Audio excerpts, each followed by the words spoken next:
বিশ্ববিখ্যাত ইমাম, চারজন ইমাম, তার মধ্যে অন্যতম একজন ইমাম আহমদ ইবনে হাম্বল। নাম শুনেছেন আপনারা? ইমাম আহমদ ইবনে হাম্বল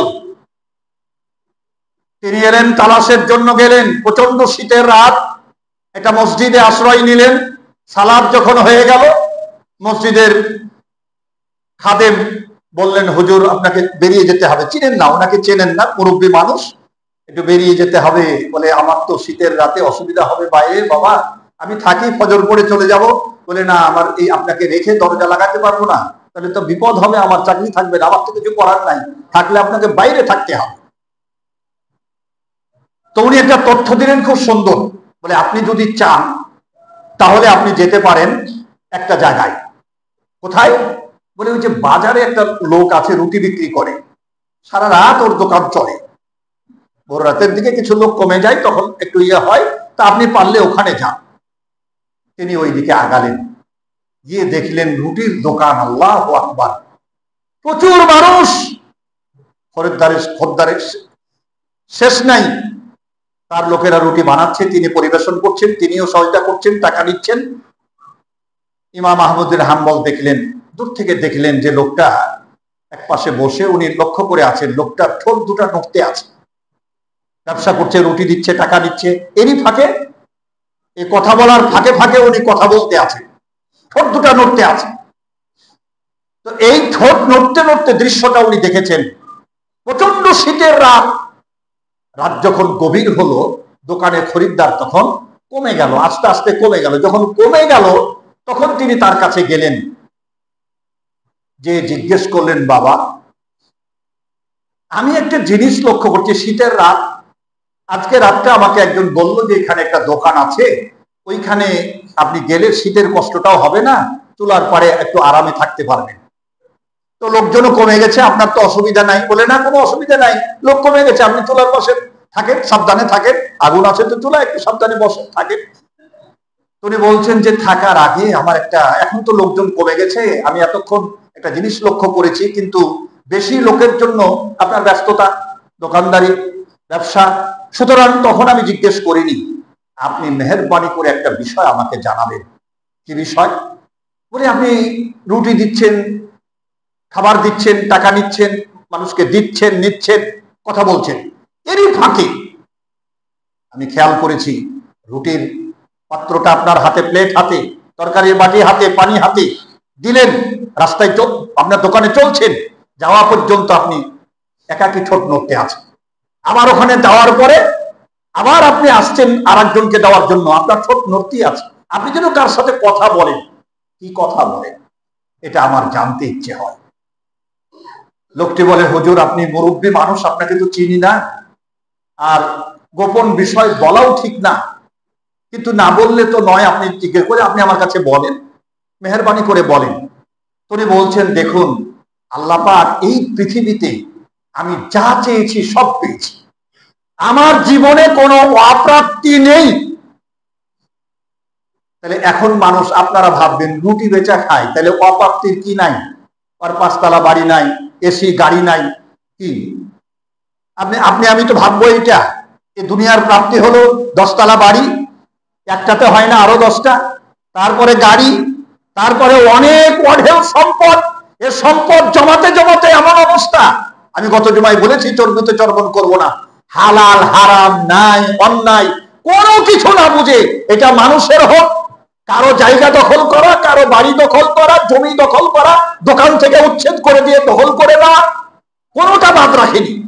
আর সরকারি সম্পদই হোক, বিনিময়ে রেজাল্ট হলো অসংখ্য কোটি টাকার মালিক বাড়ি ঘর ছেড়ে কোথায় চলে গেছে তার কোনো খোঁজ নাই, ও যারা যার তার দখল করে নিয়েছে।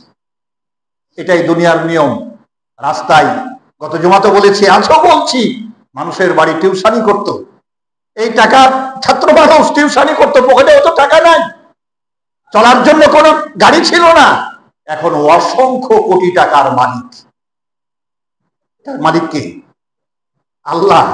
আল্লাহ এটা পারেন, অত ইজ্জু মান তাশা, অত জিল্লু মান তাশা, বিয়াদিকাল খাইর, ইন্নাকা আলা কুল্লি শাইইন কাদির।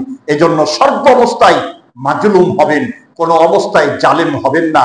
আপনার প্রতি কেউ জুলুম করেছে, আপনি ধৈর্য ধরেন, আল্লাহকে বিচার দেন, আল্লাহ আমি পারতাম তার মোকাবিলা করতে, কিন্তু আমি করছি না। আমি পারতাম তার মোকাবিলা করতে, কিন্তু আমি করব না। আমি তাকে মাফ করে দিলাম, তুমি আল্লাহ মাফ করে দিই, আর ওকে হেদায়েত নসিব করো। এটি হলো শরীয়তের বিধান।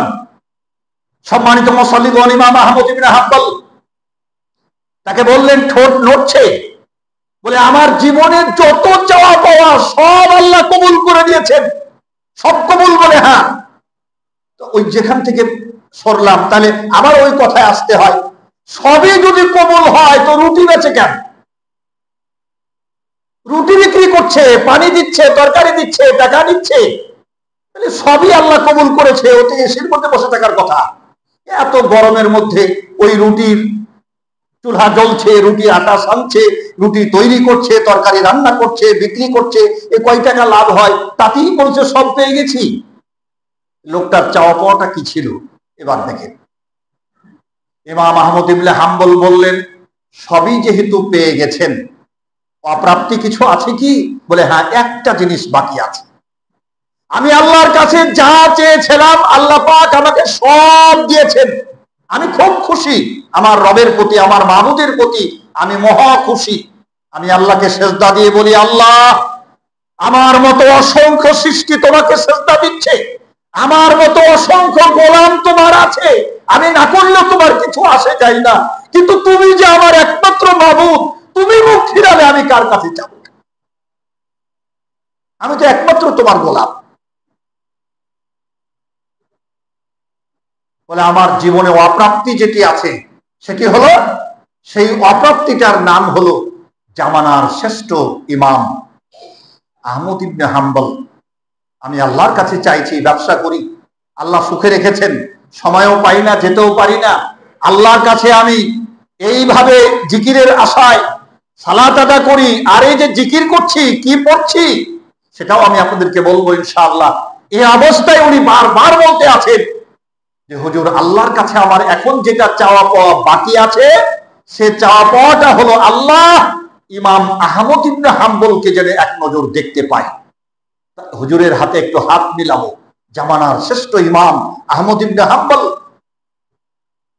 শ্রেষ্ঠ মুজাদ্দিদ জামানার বড় আলেম, তার সাথে একটু হাত মিলিয়ে দোয়া নেব, তার কাছে একটু দোয়া চাইবো। এটি হলো আমার জীবনের শেষ চাওয়া পাওয়া। এইটা বাদ দিয়ে এখনো আল্লাহ আমাকে এটা দেননি, আমি আল্লাহর কাছে চাচ্ছি। বাকি সপ্তাহে তার চাওয়া পাওয়া কি ছিল এবার বুঝতে পারলেন তো, তাহলে চাওয়াগুলো কি ধরনের ছিল।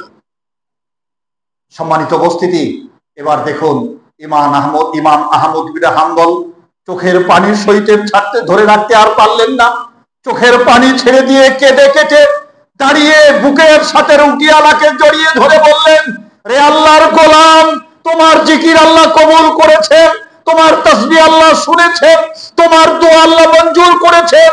আমি ইমাম আহমদ ইবনে হাম্বল, তোমাকে যেতে হবে না, আল্লাহ পাক তোমার কাছে আমি ইমাম আহমদ ইবনে হাম্বলকে পৌঁছে দিয়েছেন। আমি ঠোঁট নাড়াই, কাঁদিয়ার ইস্তেগফার করি আল্লাহর কাছে, আস্তাগফিরুল্লাহ আল্লাযী লা ইলাহা ইল্লা হুয়াল হাইয়ুল কাইয়্যুম ওয়া আতুবু ইলাইহি, আস্তাগফিরুল্লাহ আল্লাযী লা ইলাহা ইল্লা হুয়াল হাইয়ুল কাইয়্যুম ওয়া আতুবু ইলাইহি। সিজদায় পড়ে পড়ে কাঁদি, আল্লাহর কাছে চাই, ঠোঁট আমার নড়তেই থাকে, ইস্তেগফার চলতেই থাকে সব সময়।